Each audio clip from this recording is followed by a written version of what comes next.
ጤና ይስጥልኝ የተወዳችሁና የተከበራችሁ የኢትዮ ኒውስ ቤተሰቦች እንደምናላችሁ ሰላምታችን በያላችሁበት ይድረስ። እነሆ የዕለቱን አዳዲስና ወቅታዊ መረጃዎችን አዘጋጅተናል ወደ እናንተ ማድረስ ጀምረናል። ከኢትዮ ኒውስ መረጃዎች ጋር አብራችሁን ትቆዩ ግብዣችን ነው። በቅድሚያም አርዕስተ ዜናዎች አስቀድማለሁ። አገዛዙና መሪው አብይ አህመድ የሴራ ፖለቲካቸውና የጦርነት እቅዳቸው መጋለጡን ቀጥሏል። የቀድሞ የሰላም ሚኒስትር አቶ ታዬ ደንዳ የብልጽግና አገዛዝን ማጋለጣቸውን ዛሬም ቀጥለዋል። አቶ ታዬ ደንዳ አማራ ላይ የታወጀውን ጦርነት በተመለከተ የነበረውን በዝርዝር ሁኔታ አጋልጠዋል። አቶ ታዬ አማራ ክልል ቀውስ ውስጥ እንዲገባ ታቅዶ የተገባበትን ጦርነት ነው ሲሉ ተናግረዋል። ታዬ አሁን ላይ ኢትዮጵያ ውስጥ የአብይ ለአብይ የሆነ ማፊያ ስርዓት የተፈጠረ ነው ሲሉ አጋልጠዋል። በዚህ ላይ ልዩ ዝርዝር ሪፖርት አዘጋጅተናል። በአማራና በኦሮሚያ ክልል በሚካሄዱ ጦርነቶች የቆሰሉ ሰዎችን ለማከም የባለሙያዎችና የመድኃኒት እጥረት ማጋጠሙን ዓለም አቀፍ ቀይ መስቀል ኮሚቴ አስታውቋል። ቀይ መስቀል ኮሚቴ ይፋ ባደረገው እንደሆነ በጦርነት ውስጥ ባሉት በአማራና በኦሮሚያ ክልል የስፔሻሊስት ሐኪሞች ጨምሮ የመድኃኒት እጥረት አጋጥሞኛል ነው ያለው። በዝርዝር እንመለከታለን። በትግራይ መቀለ ለቀናት የሚቀጥል የተቃውሞ ሰልፍ ተጀምሯል። ትላንት የተጀመረው ይህ የተቃውሞ ሰልፍ ዛሬን ጨምሮ ለሚቀጥሉት ቀናት ተጠናክሮ ይቀጥላል የተባለ ሲሆን የተቃውሞ ሰልፍ ዋና ተሳታፊዎች ተፈናቃዮች ናቸው። ሰልፉ በተለያዩ የፖለቲካ ፓርቲዎችና የሲቪል ማህበረሰብ ድርጅቶችም ድጋፍ እየተደረገለት ይገኛል። በዝርዝር እናየዋለን። የብልጽግናው መንግስት የኢትዮጵያ ጤና ባለሙያዎች ማህበር ማገዱ ተሰማ። ለሕክምና ባለሙያዎች ጥያቄ ድጋፍ ያደረገውን የኢትዮጵያ ጤና ባለሙያዎች ማህበር ከስራ መታገዱ ተሰምቷል። ይህም በዝርዝር ከምናያቸው አንዱ ነው። ሰባተኛ ቀኑን በያዘው የእስራኤልና ኢራን ግጭት ትራምፕ ጣልቃ ለመግባት እያጤኑ ነው ተብሏል። በሌላ በኩል የራሽያው ፕሬዝዳንት ፑቲን በካሚኒ ላይ የታቀደውን ግድያ አስመልክቶ በፍጹም በዚህ ጉዳይ ላይ ለመወያየት አልፈልግም ሲሉ ተደምጠዋል። አሁን ላይ ታዲያ ግጭቱ እየሰፋ የመጣ ሲሆን አሜሪካ ትገባለች አትገባም የሚለው ደግሞ አጠያያቂ ሆኗል። ተመልካቾቻችን አብራችሁ ውስጥ ቆዩ። እነዚህና ሌሎችን ጨምሮ ትሰማላችሁ። አብረን ቆይም። የአገዛዙና የመሪው አብይ አህመድ የሴራ ፖለቲካ እንዲሁም የጦርነት እቅዶች ተጋልጠዋል። የቀድሞ የሰላም ሚኒስትር ዴኤታ አቶ ታዬ ደንዳ የብልጽግና አገዛዝ ማጋለጣቸውን ቀጥለዋል። አቶ ታዬ ደንዳ አማራ ላይ የታወጀውን ጦርነት በተመለከተ የነበረውን በዝርዝር እውነታውን አጋልጠዋል። አቶ ታዬ ጦርነቱ አማራ ክልል ውስጥ ቀውስ እንዲገባም ታቅዶ የተገባበት መሆኑን በይፋ ተናግረዋል። ታዬ ደንዳ አሁን ላይ ኢትዮጵያ ውስጥ የአብይ ለአብይ የሆነ የማፊያ ስርዓት ነው የተፈጠረው ሲሉ አጋልጠዋል። አቶ ታዬ ደንዳ አማራ ላይ የታወጀውን ጦርነት በተመለከተ የነበረውን ሁኔታ በዝርዝር ያጋለጡ ሲሆን ጦርነቱ ሆን ተብሎ አማራ ክልል ውስጥ ቀውስ ውስጥ እንዲገባ ታቅዶ የተገባበት ነው ብለዋል። በወቅቱ የነበረው የክልሉ አስተዳደር በንግግር ለመፍታት ፍላጎት አሳይቶ ነበር የሚሉት አቶ ታዬ ደንዳ ሆኖም ግን ክልሉ ቀውስ ውስጥ እንዲገባ የፈለገው የአገዛዙ ጠቅላይ ሚኒስትር አብይ አህመድ ጦርነቱን ከፍቷል ሲሉ በይፋ ተናግረዋል። ያ ብቻ አይደለም። ፋኖ እናንተ ኢትዮጵያ ኩራት ናችሁ፣ ኢትዮጵያም መከላከያ ናችሁ ብሎ ራሱ ፓርላማ ላይ እውቅና ከሰጠ በኋላ እና ሄዳችሁ ተዋግታችሁ ያገኛችሁትን መሳሪያ ራሳችሁ ታጠቁ ብሎ ካለ በኋላ አሁንም ኦል ኦፍ ሰደን ፋኖ ትጥቅ ይፍታ አለ። ፋኖ ትጥቅ ይፍታ ሲባል ረብሻ ተጀመረ። ከዛ የአማራ ክልል ምክር ቤት ቁጭ ብሎ ተቀምጦ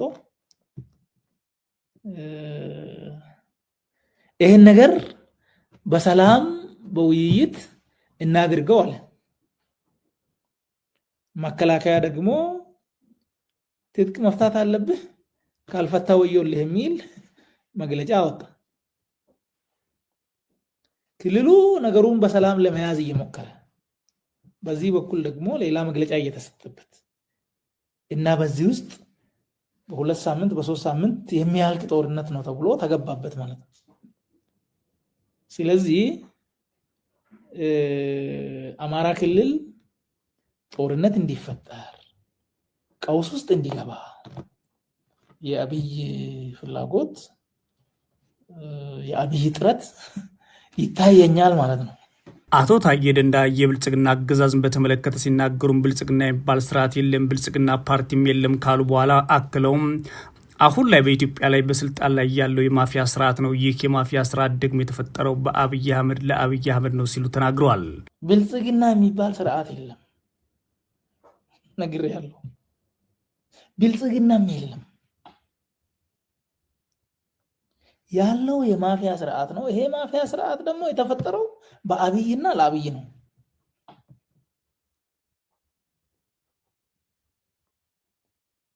ለአብይ ትርጉም አልባ ስልጣን ተብሎ የተፈጠረ ማፊያ ነው። ያ ማፊያ እሱ ነው የሚቆጣጠረው። ይሄው ነው። በስር ላይ የሚገኙ የኦሮሚያ ክልል ጨፌ ምክር ቤት አባልና የቀድሞ የሰላም ሚኒስትር ዴኤታ አቶ ታዬ ደንዳ አብይ አህመድ ሀገር እያፈረሰና እያሳጣን ነው ሲሉም ነው የተደመጡትም። በመሆኑም ይላሉ አቶ ታዬ ሁሉም ሀገሩን ላለማጣት መታገል ግድ የሚልበት ወቅት ላይ ነው ብለዋል። አቶ ታዬ ግፍንና በደልን በማጋለጣቸው ለምን ብለው በመጠየቃቸው ስለ ፍትህ፣ ስለ እኩልነትና ዲሞክራሲ በመናገራቸው 3 ጊዜ የግድያ ሙከራዎች እንደተደረገባቸውን በይፋ ተናግረዋል። በኦሮሚያ ክልል የከፋ ጭቆና እንዳለ ያጋለጡት አቶ ታዬ ደንዳ በዲሞክራሲ አንጻር ሲታይ አሁን ላይ ኦሮሞ በቀዳማዊ ኃይለ ሥላሴ ከነበረበት ጊዜ የባሰ ጭቆና ውስጥ ይገኛል ማለት ነው የተናገሩት። የህግ በላይነት አለ ብለህ ስታስብ በኃይለ ሥላሴ ጊዜ ከነበረው የከፋ ጭቆና ኦሮሞ ላይ መጥቷል። ኦኬ፣ ይሄ ተመልሷል። ጥያቄው ዲሞክራሲ ጥያቄ ነበረ። የኢኮኖሚ ጥያቄስ ተመልሷል። ሰው መኖር እየቻለ ነው። ሰው ከመሬቱ ያለ ካሳ እየተፈናቀለ አይደለም። ኦኬ፣ የቱ ነው የተመለሰው? ይሄን ስታስብ ይሄን መግለጫ ሲሰጥ እኔ ነኝ ያበላሸሁት እንደማለት ነው የሆነልኝ ለኔ።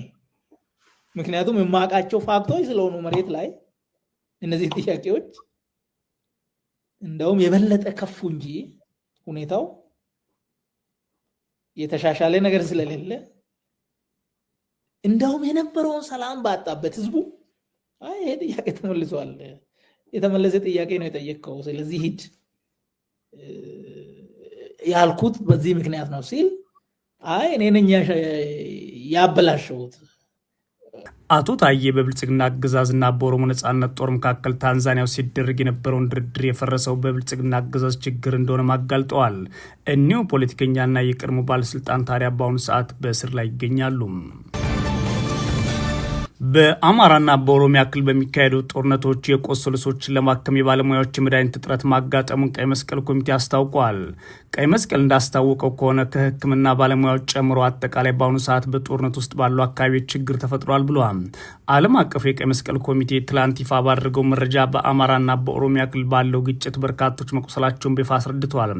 በጥይትና በሌሎች መሳሪያዎች ከባድ ጉዳት ያጋጠማቸው እነዚህ ዜጎች ለማከም የቀዶ ጥገና ስፔሻሊስቶች የመድኃኒት አቅርቦት ክፍተት በመኖሩ የበርካቶች ህይወት አደጋ ላይ መውደቁን አስረድተዋል። አገዛዙ በዋናነት ንጹሃን ዜጎችን ኢላማ ያደረጉ ጥቃቶችን በመፈጸሙ በርካታ የንጹሃን ዜጎች አሁንም የአካል ጉዳተኛ ሆነው የሚገኙበት የአማራ ክልልና የኦሮሚያ ክልል በዓለም አቀፍ ቀይ መስቀል ታዲያ የመድኃኒትና የሐኪም እጥረት እንዳጋጠሙ ነው የተነገረው። ይህን ችግር ለመቅረፍ በሁለቱ ክልሎች ለሚገኙ የጤና ባለሙያዎች በጦርነት የቆሰሉ ሰዎችን ቀዶ ጥገና ማድረግ የሚቻልበት ስልጠና መስጠት ጀምሬያለሁም ብለዋል።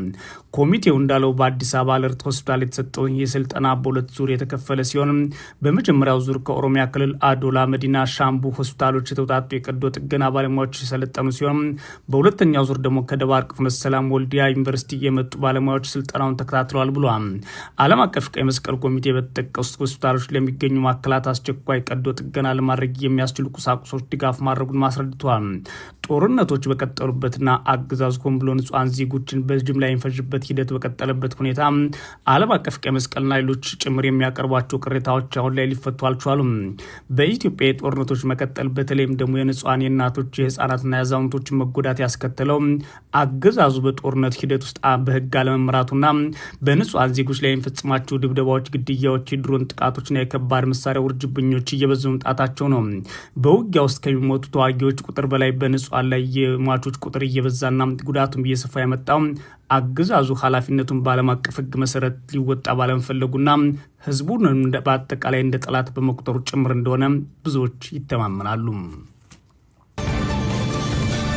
በትግራይ ክልል መቀለ ለቀናት የሚቀጥል የተቃውሞ ሰልፍ ትላንት ተጀምረዋል። የተቃውሞ ሰልፉ ዛሬን ጨምሮ ለሚቀጥሉት ቀናት ተጠናክሮ ይቀጥላል የተባለ ሲሆን የተቃውሞ ሰልፉ ዋና ተሳታፊዎች ተፈናቃዮች ናቸው የተባለው ሰልፉ የተለያዩ የፖለቲካ ፓርቲዎችና የሲቪል ማህበረሰብ ድርጅቶች ድጋፍ እየተደረገለት ይገኛል። በትግራይ ክልል መቀለ ከተማ 5ኛ ክረምት በሸራ መጠለያ ማሳለፍ ይብቃ በሚል መሪ ቃል ከቀያቸው ተፈናቅለው መጠለያ ካምፖች የሚገኙና የክልሉ ነዋሪዎች ወደ ቀያቸው እንዲመለሱ የሚጠይቅ ሰላማዊ ሰልፍ ትላንት ሰኔ 11 ቀን 2017 ዓ.ም ተጀምሯል። 5ኛ ክረምት በሸራ መጠለያ ውስጥ አንኖርም፣ የፕሪቶሪያ ሰላም ስምምነት ተፈራሚዎችና አፈራራሚዎች በሰላማዊ መንገድ ወደ ቀያችን መልሱን የሚሉ መልእክቶች በሰልፉ ላይ ተንጸባርቀዋል። በሰልፉ ላይ ከተፈናቃዮቹ ተጨማሪ የከተማዋ ነዋሪዎችም ተሳታፊ እንደነበሩ ከክልሉ መገናኛ ብዙሃን ያገኘነው መረጃ ያሳያል። የሰልፉ ዋና ዓላማ ቀጣዩ የክረምት ጊዜ ሳይገባ በክልሉ በሚገኙ በተለያዩ ከተሞች መጠለያ ካምፖች ጠሎ የሚገኙ ተፈናቃዮችና ከሀገር ውጭ በጎረቤት ከሀገር ሱዳን በስደት መጠለያ ካምፕ ውስጥ አሉ የተባሉ የክልሉ ተወላጆች ያለምንም ቅድመ ሁኔታ ወደ ቤታቸው እንዲመለሱ ለማስቻል ነው መባሉም ከክልሉ መገናኛ ብዙሃን መረጃዎች ያመለክታሉ። የፕሪቶሪያ ስምምነት ፈራሚዎችና አፈራራሚዎች ላይ በተለይም በፌዴራል መንግስትና በዓለም አቀፍ ማህበረሰብ ላይ ጫና ለመፍጠር በማለም እየተካሄደ ነው መባሉም ዘገባዎች አካተዋል። ሰልፉን ያዘጋጀው በክልሉ ተፈናቃዮች ዙሪያ የሚሰራው ጽላል የተሰኘ የሲቪል ማህበረሰብ ድርጅት ሲሆን ከመቀለ ከተማ በተጨማሪ የዓለማችን የዲፕሎማሲ ከተማ ተደርጋ የምትቆጠረው ጄኔቭ ስዊዘርላንድ ይካሄዳልም ተብሏል። የሰልፍ ዋና ዓላማ በክልሉ በተካሄደው ጦርነት ከቀያቸው ተፈናቅለው በተለያዩ የመጠለያ ጣቢያዎችና በስደተኛ ካምፖች የሚኖሩ የክልሉ ነዋሪዎች ቀጣይ ክረምት ሳይመጣ ወደ ቀያቸው እንዲመለሱ ለማስቻል ነው ሲሉ አስተባባሪዎች መናገራቸውን የተሰማው። በትግራይ ክልል የሚንቀሳቀሱ የተለያዩ ፖለቲካ ፓርቲዎችና የተለያዩ ተቋማትም 5ኛ ክረምት በሸራ መጠለያ ማሳለፍ ይብቃ በሚል መሪ ቃል ጽላል የተሰኘው የሲቪል ማህበረሰብ ድርጅት ባዘጋጀውና ቀያቸው ተፈናቅለው በተለያዩ የትግራይ ከተሞች ተጠልለው በሚገኙ የክልሉ ነዋሪዎችን ለቤታቸው ማብቃት በሚል የሚካሄደውን ሰላማዊ ሰልፍ ደግፈናል ብለዋል። ባወጡት መግለጫም ታዲያ ልዩና ተጽዕኖ ለመፍጠር በማለም የተዘጋጀ ነው በተባለው በዚህ ሰልፍ ላይ ሁሉም የበኩሉ እንዲወጣ ነው ጥሪ እያደረጉ ያሉት። ትላንት ሰኔ 11 ቀን 2017 በጀመረውና እስከ ሰኔ 13 ቀን ይቀጥላል በተባለው ሰላማዊ ሰልፍ በክልሉ ዋና ከተማ መቀለና በስዊዘርላንድ ጄኔቫ በይፋ ይካሄዳል። ፓርቲዎችና ተቋማቱ ባወጡት መግለጫም በሰልፉ ላይ አባላቶቻቸውና ደጋፊዎቻቸው የክልሉ ወዳጆች እንዲሳተፉ ግልጽ ጥሪ አድርገዋል። በክልሉ በፖለቲካ ፓርቲነት የሚንቀሳቀሱ ሳልሳይ ወያነ ትግራይ በመግለጫ ሰልፉ ትክክለኛና መደገፍ ያለበት ነው ብሎ እንደሚያምን አስታውቆ ድጋፉንም ገልጿል። አባላቱና ደጋፊዎችን በሰልፉ እንዲሳተፉ ጥሪ አድርገዋል። የትግራይ ነጻነት ፓርቲ ውናት በኩል ያለውን ድጋፍ በመግለጽ የተፈናቃዮቹ ወደ ቀያቸው ባለመመለሳቸው እያሳለፉት ያለው የስቃይ ህይወት እንደ ትልቅ ብሔራዊ ውርደት መቆጠር አለበትና የተቻለው ሁሉ ሳናርቅ ቆይቻለሁ ብሏል። ኢሮብ ኢንና የተሰኘ ሲቪል ማህበረሰብ በበኩሉ ባወጣው መግለጫ ባካሄደው ሰልፍ እንደሚሳተፍ በመግለጹ ባለፉት ጊዜያት በአሜሪካ በተፈናቃዮች ዙሪያ የሀገሪቱ ፖሊስ አውጪዎች ግንዛቤ እንዲኖራቸው የሚያስችል ስራዎች ሲሰራ ነበር ብለዋል። ለተመሳሳይ ዓላማ ተሰልፌ የበኩሌን ድጋፍ እያደረጉ ይገኛለሁ ባይ ነው። በተያዘው ዓመት 2017 ብቻ ለበርካታ ጊዜያት በተለያዩ ክልሉ ከተሞች ተጠሉ የሚገኙ ተፈናቃዮች ወደ ቀያችን መልሱን ሲሉ በሰልፍ መጠየቃቸው የተመለከቱ ዘገባዎችን ማቅረባችን የሚታወስ ነው። የብልጽግና መንግስት የኢትዮጵያ ጤና ባለሙያዎች ማህበር ማገዱ ተሰምተዋል። ለሕክምና ባለሙያዎች ጥያቄ ድጋፍ ያደርገው የኢትዮጵያ ጤና ባለሙያዎች ማህበር ከስራ ታግዷል ተብሏል። በቅርቡ የጤና ባለሙያዎች ያደረጉትን የስራ ማቆም አድማ ተከትሎ አመራሩ ታስሮበት የነበረው የኢትዮጵያ ጤና ባለሙያዎች ማህበር ሰኔ 5 ቀን 2017 ዓ.ም መታገዱን የማህበሩ ፕሬዚዳንት አቶ ዮናታን ዳኛቸው ናቸው የተናገሩት። እግዱ የተላለፈው ከኢትዮጵያ ሲቪክ ማህበራት ድርጅት ባለስልጣን በኩል መሆኑን የገለጹት አቶ ዮናታን አክለውም የእግድ ደብዳቤው ላይ ጠቅላላ ጉባኤ አላካሄዳቸውም፣ ፋይናንስ ሪፖርት አላቀረባችሁም የሚሉ ክሶችን አንስተውብናል ብለዋል። አቶ ዮናታን አያይዘውን በመመሪያና የሀገሪቱ ህግ በሚፈቅደው ነው የተንቀሳቀስ ነው፣ ከዛ ውጭ ያደረግነው ነገር የለም ሲሉ የጠቅሰው እግዱ በዋነኛነት ከጤና ባለሙያዎች እንቅስቃሴ ጋር የተገናኘ ነው ብለው እንደሚያምኑ በይፋ ተናግረዋል። ማህበሩ የተመሰረተበት ዓላማ ለጤና ባለሙያዎች ድምፅ ለመሆን ነው ሲሉ ገልጸው ጤና ባለሙያዎች ተገቢውን ቦታ እንዲያገኙና በሰሩት ልክ እንዲከፈላቸው ድምፅ እናሰማ የቆየ ነው ብለዋል። ከዚህ ቀደም 2-3 ጊዜ መንግስት የጤና ባለሙያዎችን ጥያቄ እንዲመልስ በመግለጫ ስንጠይቅ ነበረ። እግዱም ከዛ ጋር የተያያዘ ነው ያሉት አቶ ዮናታን እንደ ማንኛውም ተቋም አንዳንድ ክፍተቶች ይኖራሉ፣ እነርሱም ቢሆኑ ግን ለእግድ የሚያበቁ አይደሉም፣ እግዱ ተገቢነት የለውም ይላሉ። አያይዞም የጤና ባለሙያዎች የሚያደርጓቸው አጠቃላይ እንቅስቃሴዎች እንዲሁም የሚጠይቋቸው ለውጦችና የሚያነሷቸው ሀሳቦች የኢትዮጵያ ጤና ባለሙያዎች ማህበር በተደጋጋሚ ሲያነሳቸው መቆየቱን አንስተው ነገር ግን ጥያቄዎቹ ተገቢ ምላሽ ባለማግኘታቸው ምክንያት ችግሮች ተፈጥረዋል ሲሉ ተናግረዋል።